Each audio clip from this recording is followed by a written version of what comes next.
The Book of Exodus. Exodus, chapter 1. These are the names of the sons of Israel, who went to Egypt with Jacob, each with his family.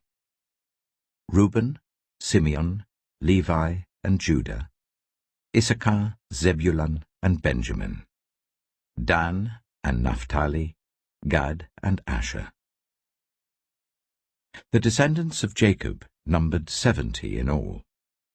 Joseph was already in Egypt. Now Joseph and all his brothers and all that generation died. But the Israelites were exceedingly fruitful. They multiplied greatly, increased in numbers, and became so numerous that the land was filled with them. Then a new king, to whom Joseph meant nothing, came to power in Egypt. "Look," he said to his people, "the Israelites have become far too numerous for us. Come, we must deal shrewdly with them, or they will become even more numerous, and, if war breaks out, will join our enemies, fight against us, and leave the country." So they put slave masters over them to oppress them with forced labor, and they built Pithom and Ramesses as store cities for Pharaoh. But the more they were oppressed, the more they multiplied and spread. So the Egyptians came to dread the Israelites and worked them ruthlessly. They made their lives bitter with harsh labor in brick and mortar and with all kinds of work in the fields. In all their harsh labor, the Egyptians worked them ruthlessly. The king of Egypt said to the Hebrew midwives, whose names were Shiphrah and Puah, "When you are helping the Hebrew women during childbirth on the delivery stool, if you see that the baby is a boy, kill him. But if it is a girl, let her live." The midwives, however, feared God and did not do what the king of Egypt had told them to do. They let the boys live. Then the king of Egypt summoned the midwives and asked them, "Why have you done this? Why have you let the boys live?" The midwives answered Pharaoh, "Hebrew women are not like Egyptian women. They are vigorous and give birth before the midwives arrive." So God was kind to the midwives, and the people increased and became even more numerous. And because the midwives feared God, he gave them families of their own. Then Pharaoh gave this order to all his people: "Every Hebrew boy that is born you must throw into the Nile, but let every girl live." Exodus chapter 2. Now a man of the tribe of Levi married a Levite woman, and she became pregnant and gave birth to a son. When she saw that he was a fine child, she hid him for 3 months. But when she could hide him no longer, she got a papyrus basket for him and coated it with tar and pitch. Then she placed the child in it and put it among the reeds along the bank of the Nile. His sister stood at a distance to see what would happen to him. Then Pharaoh's daughter went down to the Nile to bathe, and her attendants were walking along the river bank. She saw the basket among the reeds and sent her female slaves to get it. She opened it and saw the baby. He was crying, and she felt sorry for him. "This is one of the Hebrew babies," she said.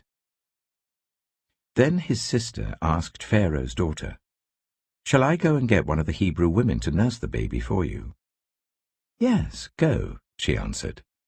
So the girl went and got the baby's mother. Pharaoh's daughter said to her, "Take this baby and nurse him for me, and I will pay you." So the woman took the baby and nursed him. When the child grew older, she took him to Pharaoh's daughter, and he became her son. She named him Moses, saying, "I drew him out of the water." One day, after Moses had grown up, he went out to where his own people were and watched them at their hard labor. He saw an Egyptian beating a Hebrew, one of his own people. Looking this way and that and seeing no one, he killed the Egyptian and hid him in the sand. The next day he went out and saw 2 Hebrews fighting. He asked the one in the wrong, "Why are you hitting your fellow Hebrew?" The man said, Who made you ruler and judge over us? Are you thinking of killing me as you killed the Egyptian?" Then Moses was afraid and thought, "What I did must have become known." When Pharaoh heard of this, he tried to kill Moses. But Moses fled from Pharaoh and went to live in Midian, where he sat down by a well. Now a priest of Midian had 7 daughters, and they came to draw water and fill the troughs to water their father's flock. Some shepherds came along and drove them away, but Moses got up and came to their rescue and watered their flock. When the girls returned to Reuel their father, he asked them, "Why have you returned so early today?" They answered, "An Egyptian rescued us from the shepherds. He even drew water for us and watered the flock." "And where is he?" Reuel asked his daughters. "Why did you leave him? Invite him to have something to eat." Moses agreed to stay with the man, who gave his daughter Zipporah to Moses in marriage. Zipporah gave birth to a son, and Moses named him Gershom, saying, "I have become a foreigner in a foreign land." During that long period, the king of Egypt died. The Israelites groaned in their slavery and cried out, and their cry for help, because of their slavery, went up to God. God heard their groaning, and he remembered his covenant with Abraham, with Isaac, and with Jacob. So God looked on the Israelites and was concerned about them. Exodus chapter 3. Now Moses was tending the flock of Jethro his father-in-law, the priest of Midian. And he led the flock to the far side of the wilderness and came to Horeb, the mountain of God. There the angel of the Lord appeared to him in flames of fire from within a bush. Moses saw that though the bush was on fire, it did not burn up. So Moses thought, "I will go over and see this strange sight, why the bush does not burn up." When the Lord saw that he had gone over to look, God called to him from within the bush, "Moses, Moses." And Moses said, "Here I am." "Do not come any closer," God said. "Take off your sandals, for the place where you are standing is holy ground." Then he said, "I am the God of your father, the God of Abraham, the God of Isaac, and the God of Jacob." At this, Moses hid his face, because he was afraid to look at God. The Lord said, "I have indeed seen the misery of my people in Egypt. I have heard them crying out because of their slave drivers, and I am concerned about their suffering. So I have come down to rescue them from the hand of the Egyptians, and to bring them up out of that land into a good and spacious land, a land flowing with milk and honey, the home of the Canaanites, Hittites, Amorites, Perizzites, Hivites, and Jebusites. And now the cry of the Israelites has reached me, and I have seen the way the Egyptians are oppressing them. So now, go. I am sending you to Pharaoh to bring my people, the Israelites, out of Egypt." But Moses said to God, "Who am I that I should go to Pharaoh and bring the Israelites out of Egypt?" And God said, "I will be with you, and this will be the sign to you that it is I who have sent you. When you have brought the people out of Egypt, you will worship God on this mountain." Moses said to God, "Suppose I go to the Israelites and say to them, 'The God of your fathers has sent me to you,' and they ask me, 'What is his name?' Then what shall I tell them?" God said to Moses, "I am who I am.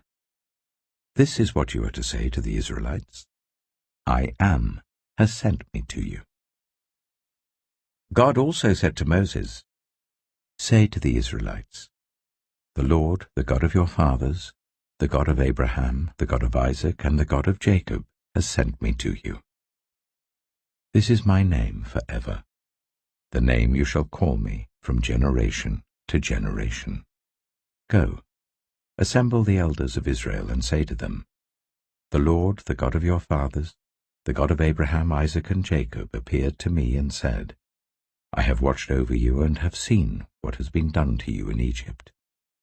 And I have promised to bring you up out of your misery in Egypt, into the land of the Canaanites, Hittites, Amorites, Perizzites, Hivites, and Jebusites, a land flowing with milk and honey. The elders of Israel will listen to you. Then you and the elders are to go to the king of Egypt and say to him, The Lord, the God of the Hebrews, has met with us. Let us take a 3-day journey into the wilderness to offer sacrifices to the Lord our God. But I know that the king of Egypt will not let you go, unless a mighty hand compels him. So I will stretch out my hand and strike the Egyptians with all the wonders that I will perform among them. After that, he will let you go. And I will make the Egyptians favorably disposed towards his people, so that when you leave you will not go empty-handed. Every woman is to ask her neighbor, and any woman living in her house, for articles of silver and gold and for clothing, which you will put on your sons and daughters, and so you will plunder the Egyptians. Exodus chapter 4. Moses answered, What if they do not believe me or listen to me and say, The Lord did not appear to you? Then the Lord said to him, What is that in your hand? A staff, he replied. The Lord said, Throw it on the ground. Moses threw it on the ground, and it became a snake, and he ran from it. Then the Lord said to him, Reach out your hand and take it by the tail. So Moses reached out and took hold of the snake, and it turned back into a staff in his hand. This, said the Lord, is so that they may believe that the Lord, the God of their fathers, the God of Abraham, the God of Isaac, and the God of Jacob, has appeared to you. Then the Lord said, Put your hand inside your cloak. So Moses put his hand into his cloak, and when he took it out, the skin was leprous. It had become as white as snow. Now put it back into your cloak, he said. So Moses put his hand back into his cloak, and when he took it out, it was restored like the rest of his flesh. Then the Lord said, If they do not believe you, or pay attention to the first sign, they may believe the second. But if they do not believe these 2 signs or listen to you, take some water from the Nile and pour it on the dry ground. The water you take from the river will become blood on the ground. Moses said to the Lord, Pardon your servant, Lord, I have never been eloquent, neither in the past nor since you have spoken to your servant. I am slow of speech and tongue. The Lord said to him, Who gave human beings their mouths? Who makes them deaf or mute? Who gives them sight or makes them blind? Is it not I, the Lord? Now go, I will help you speak, and will teach you what to say. But Moses said, Pardon your servant, Lord. Please send someone else. Then the Lord's anger burned against Moses, and he said, What about your brother, Aaron the Levite? I know he can speak well. He is already on his way to meet you, and he will be glad to see you. You shall speak to him and put words in his mouth. I will help both of you speak, and will teach you what to do. He will speak to the people for you, and it will be as if he were your mouth, and as if you were God to him. But take this staff in your hand, so that you can perform the signs with it. Then Moses went back to Jethro, his father-in-law, and said to him, Let me return to my own people in Egypt, to see if any of them are still alive. Jethro said, Go, and I wish you well. Now the Lord had said to Moses in Midian, "Go back to Egypt, for all those who wanted to kill you are dead." So Moses took his wife and sons, put them on a donkey, and started back to Egypt. And he took the staff of God in his hand. The Lord said to Moses, "When you return to Egypt, see that you perform before Pharaoh all the wonders I have given you the power to do.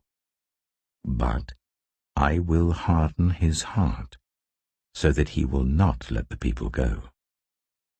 Then say to Pharaoh, 'This is what the Lord says. Israel is my firstborn son, and I told you, let my son go so that he may worship me. But you refuse to let him go, so I will kill your firstborn son.'" At a lodging place on the way, the Lord met Moses and was about to kill him. But Zipporah took a flint knife, cut off her son's foreskin, and touched Moses' feet with it. "Surely you are a bridegroom of blood to me," she said. So the Lord let him alone. At that time she said bridegroom of blood, referring to circumcision. The Lord said to Aaron, "Go into the wilderness to meet Moses." So he met Moses at the mountain of God and kissed him. Then Moses told Aaron everything the Lord had sent him to say, and also about all the signs he had commanded him to perform.